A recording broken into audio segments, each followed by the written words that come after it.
Welcome to Leading Church with Steve Kelly. Today, we unpack a dynamic of a relationship between a senior pastor and an exec pastor. How to trust each other, how to work together in the trenches, hear our story over 20 years and how to build that trust, and I think it's going to bless you. Well, hello everybody. Welcome to a Leading Church. Today's a little different. We're doing a different format. I have over to my left here, I call him our general manager, basically 2IC, second in charge of everything Wave Church. His name is Josh Kicker, and we have worked together for over 20 years. Yeah.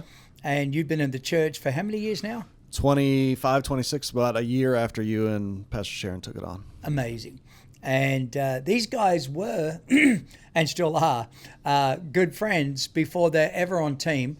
And you're, I forgot to write, a lieutenant commander. Well, I didn't make it that far, just a lieutenant when I got out. I just promoted you. I'll take it. Take it, yeah.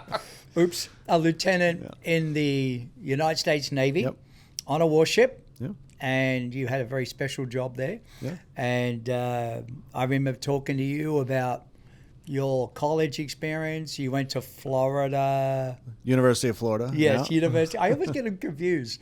I shouldn't, because he's a big fan of University of Florida.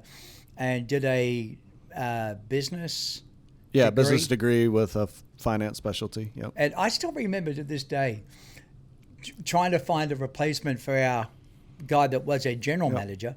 And I'm talking to Josh because he's a friend in the church. I have a lot of respect for him. I still remember going to when you came off the ship after a long deployment with your wife, and I that was probably my first leadership insight into you. Excuse me, this is the longest introduction to the podcast, but it's a good one. We'll get there. And of course, you know, when the ship comes in, I don't know what you call it, manning the rails. Yep. Are you impressed? I'll be impressed. Of course, you guys come off, and you know the sailors come off, officers come off, and Lydia is larger than life, fun, effervescent, bubbly, sanguine, and you know you are obviously all the opposite. No, you're an officer. Yeah. You've got decorum, you've got etiquette, and then add to that your personality, right? Yeah. Which is a little bit more stoic than a tad. Lydia. And I'll never forget watching you handle yourself in that moment. I thought with great class and professionalism, but I teased you about it for many years. Just a few. And I said, you used to say, Josh, I can't find somebody to fill this role. And then finally I just looked, I remember as clear as day. I went, wait a minute, don't you have a business degree? Yep. And you went, yeah. And I went, you're my guy. You're who I've been looking for. And that's where this journey started 20 plus years ago. Yeah. Now let me introduce you to the other person who I'm going to hand over to and stop talking, is Michael Murphry. Michael Murphry and I go back, oh my gosh, when I was back in a church in Penrith. Nearly 40 years. Far western suburbs of Sydney. And he worked in a church called Hills Christian Life Centre, and I worked in a church called Penrith Christian Fellowship Centre or something. I can't remember the name because it's since changed names. And Mike asked me to come over after I decided it was time for me to transition out of Penrith. I was going to go to America. Gave you a deal you couldn't refuse. You did. And I was going to go to America. I was going, like Mike goes, what are you going to do? I said, I'm going to go to America, plant a church. My time in Penrith was done. And I was ready to go. I had itchy feet. And then I decided, no, I'm going to stay in Australia. I still have more to learn before I go out and start a church, which is a great lesson for some pastors to hear. Burden, as you often taught me, doesn't necessitate timing. Mm-hmm. And I had a burden for that, but it wasn't the right time. And then you came and offered me the biggest salary of my life. Great. You couldn't refuse. Yeah, really. It was I'm trying to think now, significant, 1/3 the income that I was earning. Yeah, it was breadline. Yeah, it was below breadline. Yeah. It was. And I instantly, you actually asked me, what are you going to do? I said, well, I've decided I'm going to spend 2 more years in Australia, then I'll go to America. And you said, well, where are you going to go? I said, well, I got my old job back at Radio Reynolds, installer technician, and I'm just going to be in a church and just really take time to refocus, frankly, heal. Just trying to figure out ministry life healthy. And you said, well, what church would have you sit in its church and, given who you are? And I went, well, I don't know. But I was thinking I'll go to Hills Christian Life Center, which of course we now know as Hillsong Church. And then you said, Brian wants you to pray about coming to be in the college. And I was traveling all over Australia at the time anyway. Yeah. So it meant I got to travel to really survive because the Sing for your supper, I think the term is. Yes. There were many nights where I prayed and fasted, not because of spirituality, because we just didn't have any money. You've loved baked beans ever since. I have, yeah. And we worked together for 8 years. Long time, yeah. Long time. And the role that Josh and I have, I had with you For a long time. Yeah. And we've been friends for over 40 years. Mike, let me just brag about him for a minute, has a ministry called Leaderscape. Yep. And he is a church consultant, church friend to churches around the world, in Europe, Asia, South America, United States, the Americas, in Australia, all over the world. Go on. Yeah. Go does. on. Go on. Yes, I know exactly what you mean. And let me tell you what he is to me. He's a friend to me, and he's a friend to the vision of the house. And sometimes he just offers some of the most amazing perspective. Comes in at strategic times throughout the year and helps us tremendously.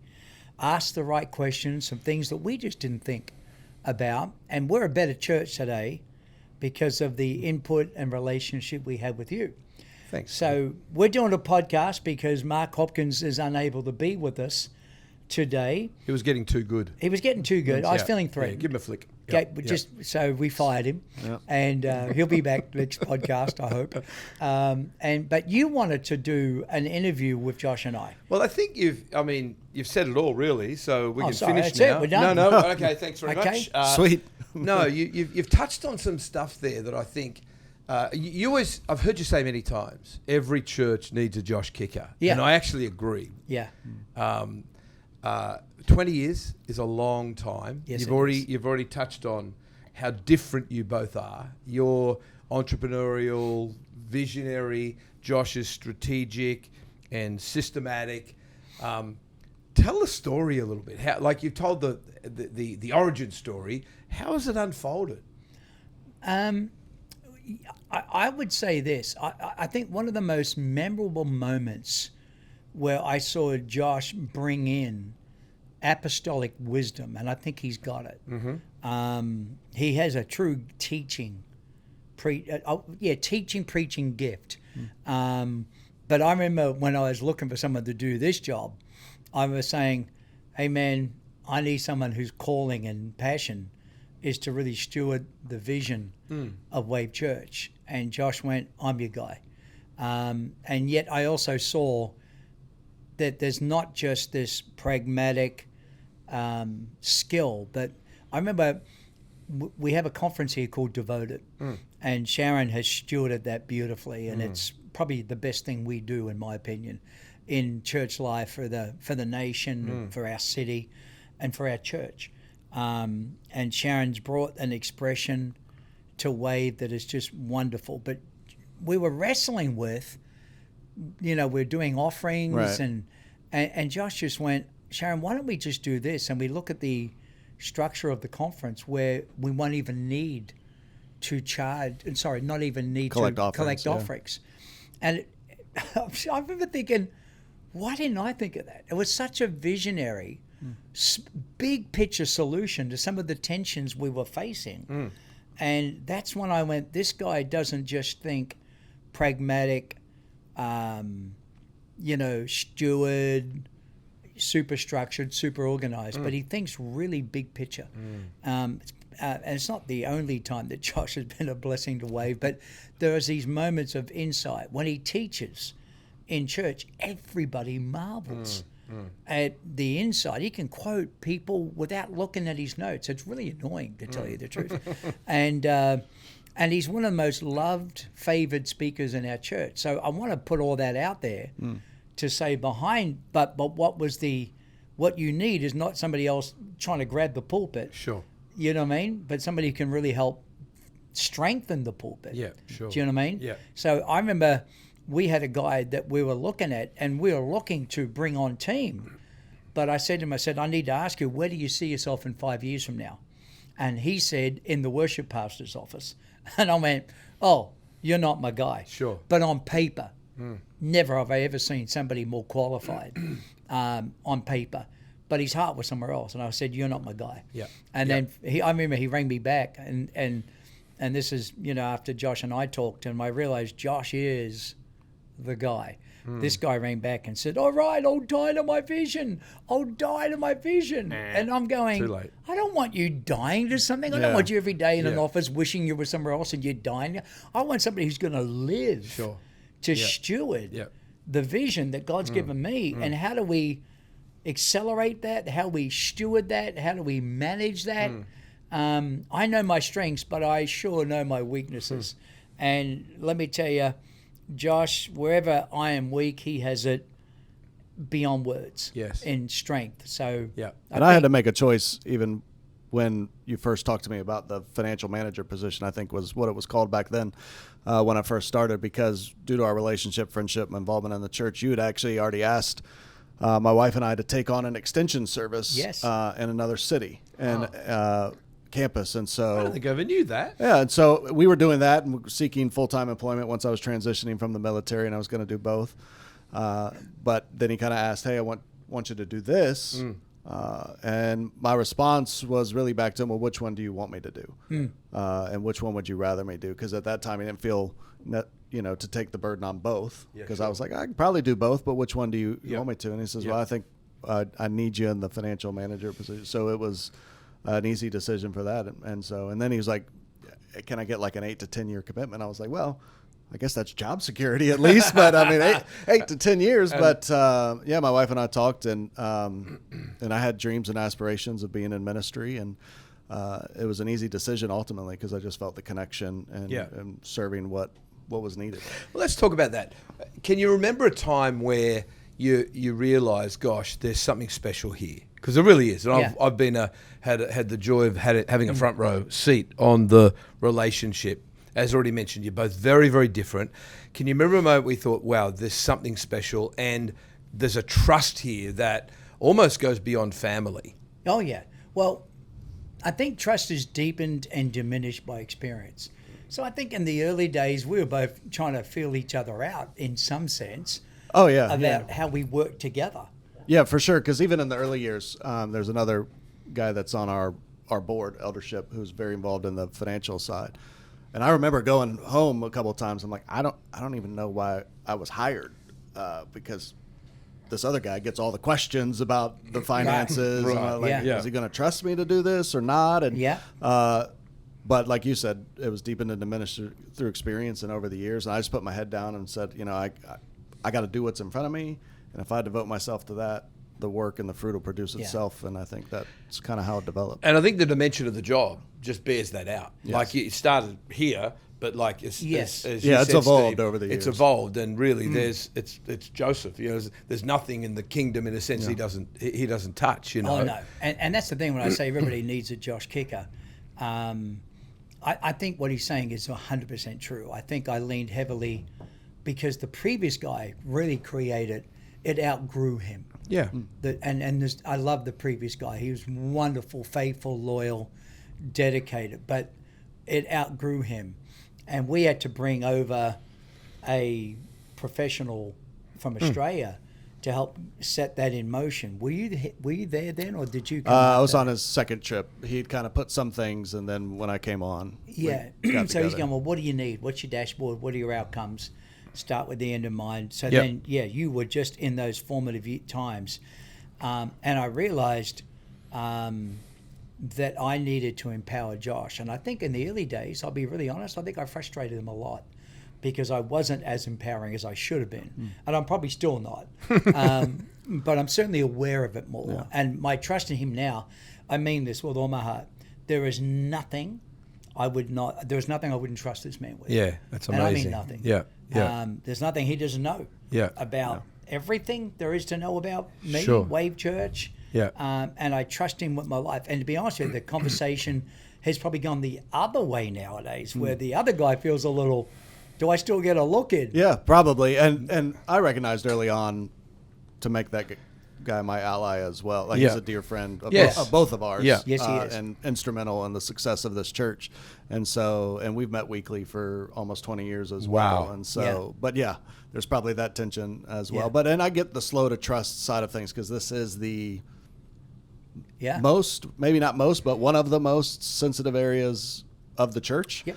100%. And so I get, I had to work through it, but I got that slow to trust understanding. I get it. And yet he has it now fully. Yeah. And in terms of everybody needs a Josh Kicker, I think if you look at this relationship today, I would caution any pastor to go that deep in a trust quickly. Yeah. Do you know what I mean? Yeah. Because it's earned. It's deepened and diminished by experience.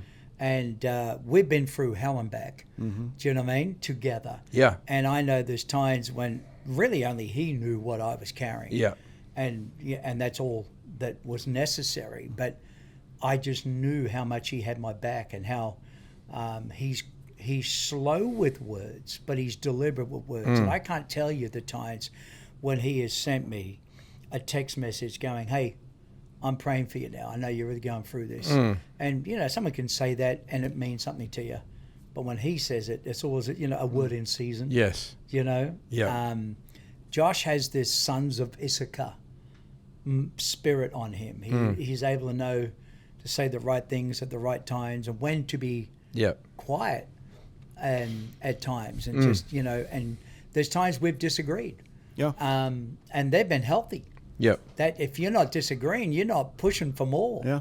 Do you know what I mean? And there's and I remember, this is going back to your question about maybe sometimes there's been some tension. Yep. I remember years and years ago, a very dear friend of mine called Paul DeYoung, and he sat down with me and he goes, "Steve, the way you lead and the way you lead your team," he goes, "let me ask you, do you think Josh Kicker would have the courage," do you remember this conversation? I do. "To say no to you?" And not in a belligerent way, but, to push back. Yeah. And my response was, "Well, of course he does." And I went, "Don't you?" Do you remember the conversation? I do. And what did you say? Yeah, I mean, I said I did, but I was, at least I hope I was smart and trying to discern the timing to do, because it's all about timing. It as really far as is. when you do that, and the environment you're in when you do it. It's not. I'm not trying to do it in a mass meeting of 20 people and be like, hey. There are times you got to go offline with it and things like that. But when I know his heart's ultimately for the church and the people in the church, and we've kept that in front of each other, and so it's been easy to say, hey, look. But I mean, just yesterday in a meeting we had, a little moment in an exchange, and so he got mad at me. Well, let's talk about, like, in any relationship over decades. Yeah. How, like, disagreements are not only inevitable, they are necessary. Yeah. How do you handle it? Because I know, like, you're a visionary, you're strong. Yeah. Josh is a man of principle and loves you to pieces, but also has got responsibilities. Oh, yeah. How do you handle those moments? Well, number one, I say to Josh, and it's a joke, but it's not a joke. Your job is to keep me out of jail.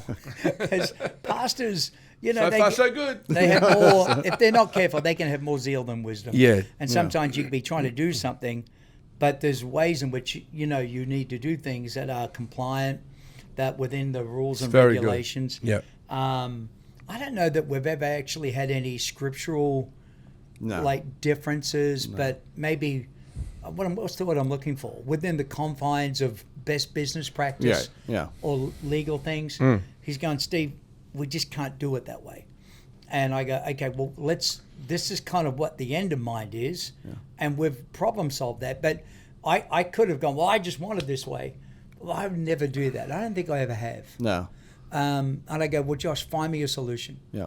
Give me a way." That's a good word for a senior pastor. Yeah. Right there. Yeah. So this is the end I want. But there's other things you've just said. That door's closed. Yeah. That's not a viable way to do this in a way that won't bring the church under unnecessary. If ever we're audited by the IRS Sure. or we Yeah. and he knows I believe in best business Yeah, sure. practices. But how we work that out have at times been different, haven't they? Yeah, but I think that commitment to it, and I don't know who said it. I've heard it somewhere. It's not. I don't attest to it my own. But somebody said, "Be stubborn on vision, flexible on details." And so to operate in sort of that second chair mentality, you've got to really be flexible on the details. I'm a systems guy. I'm a structure guy. But if I'm too rigid about it all, then I'm just trying to tie his hands or tie the church's hands, and it just kind of. That's where I see a lot of these sort of relationships between exec pastors and senior pastors or along those things kind of go astray. Sure. So I've always tried to come from a posture of how can I find a way to say yes to what we want to do as a church, to what Pastor Steve and Sharon want to do as a church.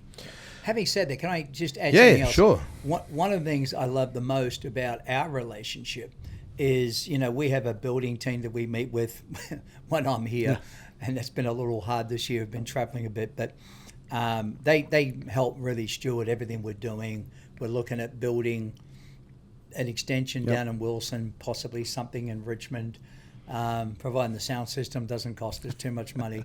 Because all your buildings are owned now, aren't they?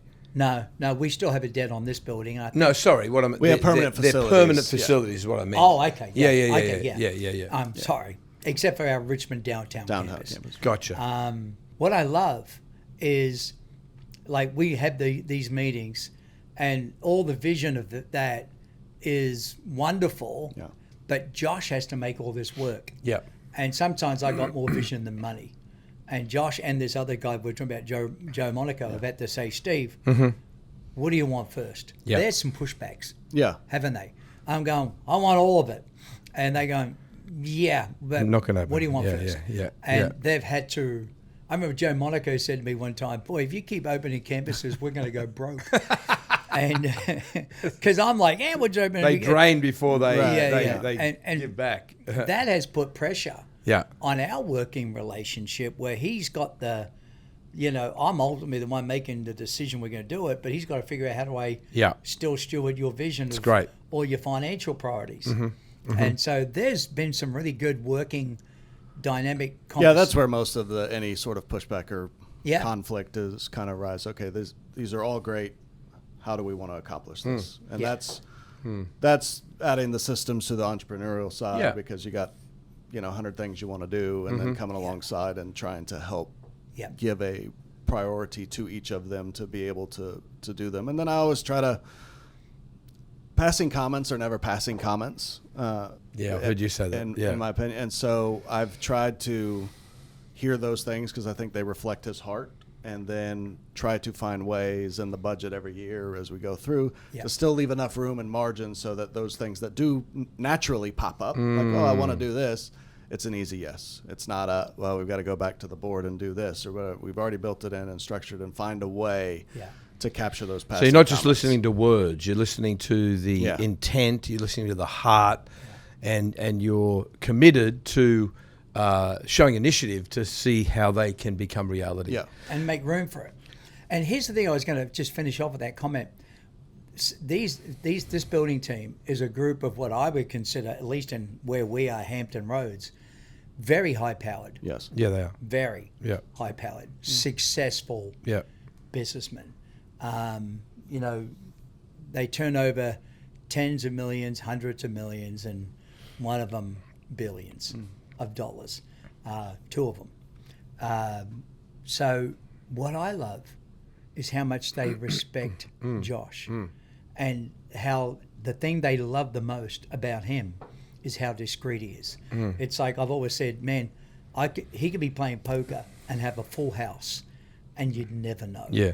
And like, he's got what I call game face. Do you know what I mean? Have you done any Botox? No.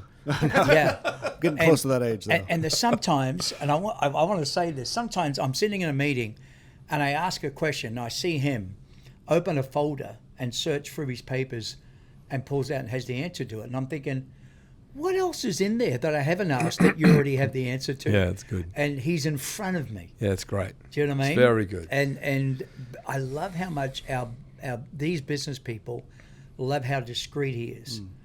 Sometimes I think he frustrates them. But that's part of the mystique and the magic, Mm-hmm. because he ain't saying anything that they don't.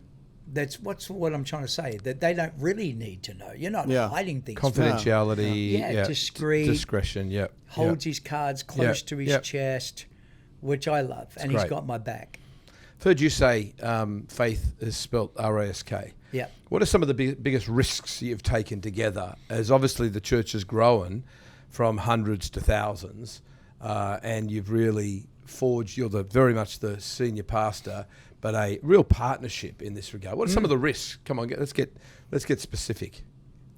I don't know. I mean, building a building in the middle of a global financial 2008. crisis is probably a That's risk in and of itself. Good start. And we probably kind of lined up financing right before the banks probably would have not done it. They wouldn't have done it 6 months later. Yeah. So we open this building, and then everybody's household income across the world goes into a global Plummeted. recession. Yeah. And so it took some massaging and refining and refocusing the budget and strategic we had priorities. to climb out of that. Yeah. Yeah. I think other risks, you know, like we've walked through some lawsuits together. Yeah.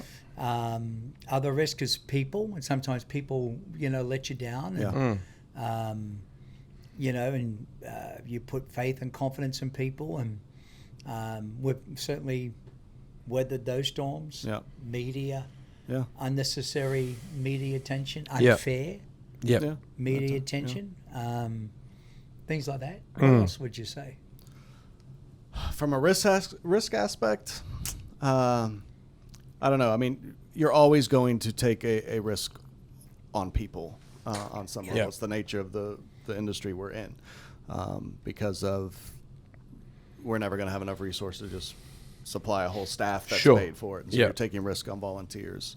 And I've always been amazed. Pastor Steve comes across as a strong leader, no problems confronting. And he's probably more long-suffering in the meetings as giving people a chance than I would be, even Sure. on some of the things like we need to part ways. And even that's a good tension. And that's frustrated you. Yeah. And in hindsight, I wished I'd listened to you. there were And times, yet, other times you were Yeah. thinking of moving faster, and you said, "Do we need to?" yeah, so that's always been sort of that delicate balance. But the investment into people on his aspect is definitely something I've learned, even like and moving people along in faith in that journey. So I think one of the things I've observed too, in terms of the evolving of the relationship and the ongoing trust, you're actually great friends, and even your families. To see your family, obviously they're a bit further on, but your family, the lovely Lydia and your kids, just growing up in the house, all loving God. Yep. What do you do just to feed that? Because obviously, if it's just all work, then that limits the foundation of genuine friendship. I think Josh is really good with boundaries with that. He knows when to be a work voice and when we're out socially, just having fun together. and I think it's on the person in this position, my position, to maintain that boundary. Okay. In my opinion, like I don't. If he wants to switch into boss mode when we're together, that's his call. But I'm not switching into work mode if we're in a relational setting. Yeah, you touched on that before. The timing thing Yeah. is just so important. Like we'll go out and play golf. Yeah. And I'm not playing senior pastor on a golf course. No. At all. I don't want to be senior. We generally like each other. Yeah. It's like I come to work. He's a guy. Sometimes you come to work and you go, I hope I don't see them. And you do think that about certain people. Yeah. That staff this many people. Yeah. But I look forward to being with him. Yeah. That's obvious. Yeah. And his wisdom. But on a golf course, we're out there. We're competitive. We're going at it. Aren't we? Never make a bet on a golf course with a Kelly. That's what I would say. You're losing it somehow. Leads the sheep. Once called the Shark. And That's right. But I think we do spend. I would actually like to spend more time relationally. But again, it's the seasons. His kids are just in high school, going off to college. Our kids, we got grandkids in school. So our free time is different. There's been many times I've gone, hey, can you do this? I got my son's graduation. I got this going on. So, but we're looking for. We just went to Nate Bargatze. Yeah. Well, we didn't even. I bought tickets. You bought tickets. We saw each other. Nate You know? Bargatze. And we're doing life together. Yeah, it's great. And we're It's in it great. for the long haul. But we're not. Some people feel like you got to spend all this time together, and I don't know that we've done that, but we've had quality time. No, and I think anybody's if the person in this seat's self-esteem is tied to how much time their boss spends with them, Say that again. they're going to struggle. Yeah, totally. Yeah. Immensely. Yeah. My self-esteem, my identity, and my professional role is not dictated by how much time he spends with me. But on the flip side, relationally, even from before we were on staff, that investment and that deposit has been there. And so I've always tried to steward that and keep that that is on a relational level. And then on a boss level, he's also my boss and my pastor. And so it's a unique I've dynamic. seen a consistent core here for many years, but there's been also over 20-something years, lots of people come and go, right? Sometimes it goes great. Sometimes it's painful transitions. How have you negotiated that? Because, again, as we've already said, you see it from different perspectives. How do we negotiate what? Painful staff transitions around you and making them happen and knowing when it's the right time. And, again, because you're both involved in that. So here's a scripture that I love, and it's become more and more real to me. Well, there's two scriptures that come to mind in answer to that question, probably three. First one is Any events seeing on three? potential in the stalk. I'm thinking about it. You got to see potential in the stalk.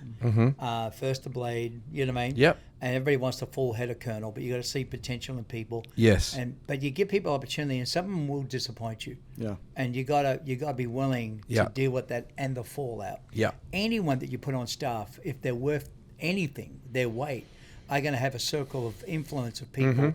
So when you have to deal with that, you're dealing with the fallout of that as well. There's another scripture, which I love. It says, the prudent see danger coming. And I think it says something to the effect of, and they alter course. Or they change direction. Yeah. The foolish man does nothing and suffers the consequences. So we've wrestled, haven't we, together with people. And there's times when you've had enough and I'm going, no, let's not. And there's other times I've had enough and you're going, and that just happened just a year or two ago. I was ready to clean house on a couple of things, and Josh went, timing's everything. Yeah. Do you know what I mean? I don't mean clean house. Like, I don't want to make anyone insecure.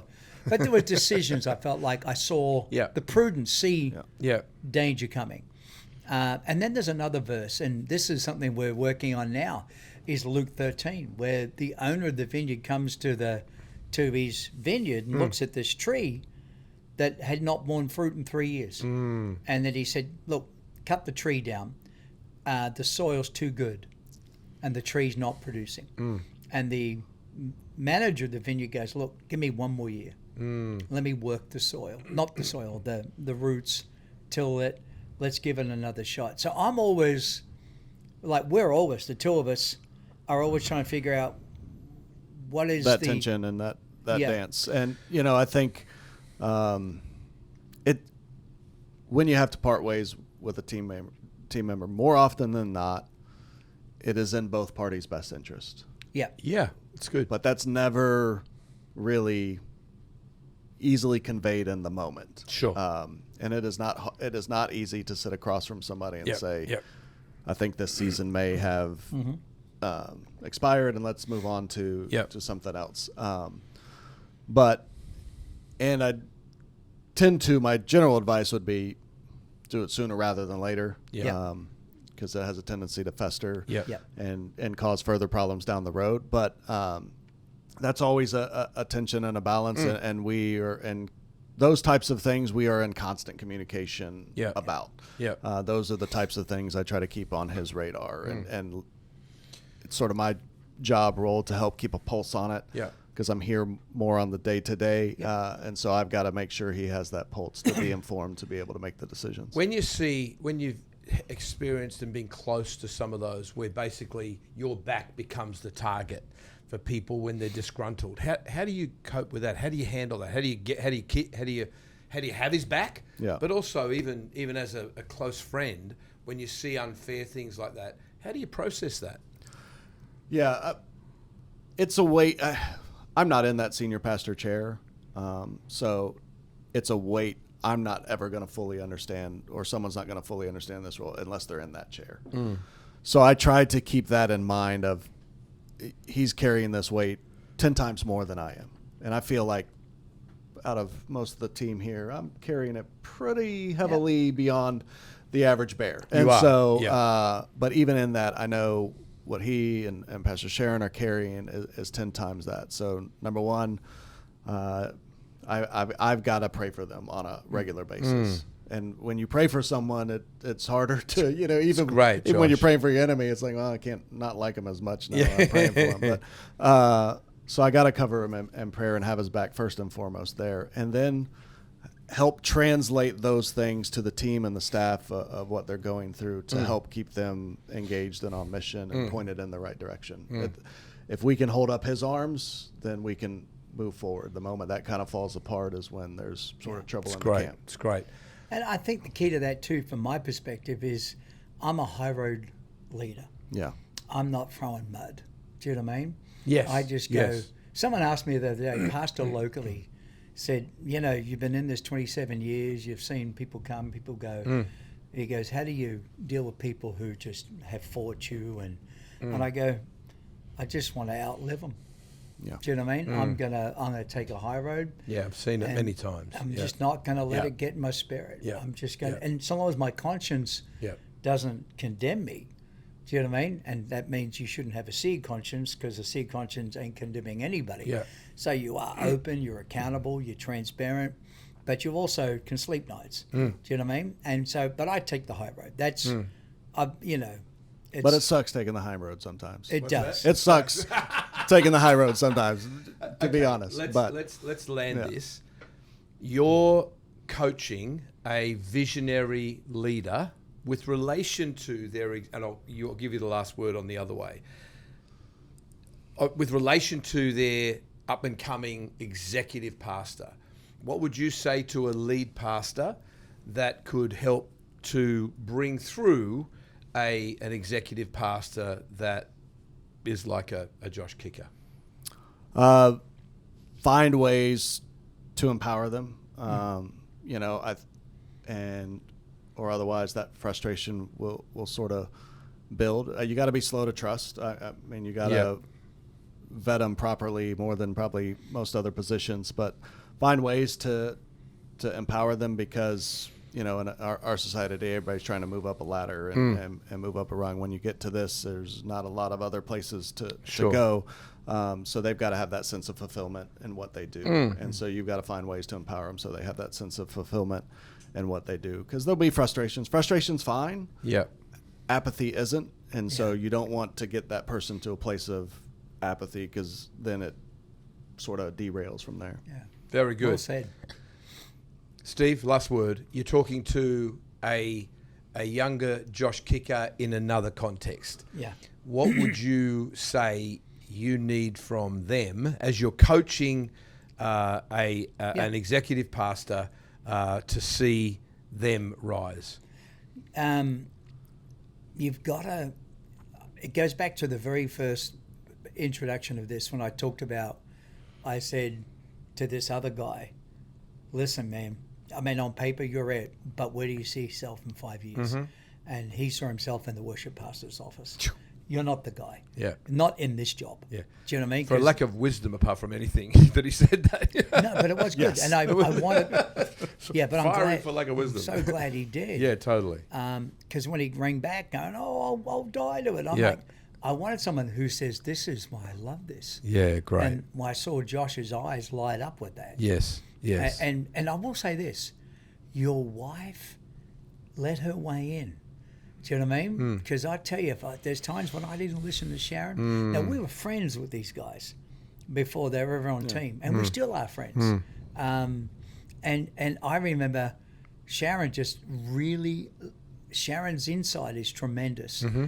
And it really added to my confidence that Sharon's discernment with these guys. So I would say let your wife be a very important part of that. And then just, like I think you got to invest into the relationship. I mean, I'm embarrassed what I paid this guy. You're embarrassed what I'm you paid embarrassed me. what I paid. Yeah. I just thought that was We're a all standard job embarrassed. offer. I was like, it's the We're same all world over. embarrassed. And today I'm not embarrassed Right. about where he's at. And Yeah. I wish we could have got him there sooner, and I wish Yeah. we can do more in the future. We will. Yeah. But all I'm saying is there's got to be incentive. There's got to be reward. But ultimately, money's not keeping anybody. No, it's true. It's fulfillment. Yeah. It's, are you doing the mission? Do you feel like and is your family thriving? And I would say be committed to their family. Yeah. And don't just think about what they're doing for you, but invest and be jealous for their success and for their family, and think like that, which we do. So good. We're committed. Well, thanks for the opportunity to have this conversation. Good to have you, been Mr. Leaderscape. It's been just a wonderful privilege to be on a front row seat of this. Yep. And so thank you for the example that you've been able to set for senior pastors and executive pastors / general managers around the country. Love it. Just incredible.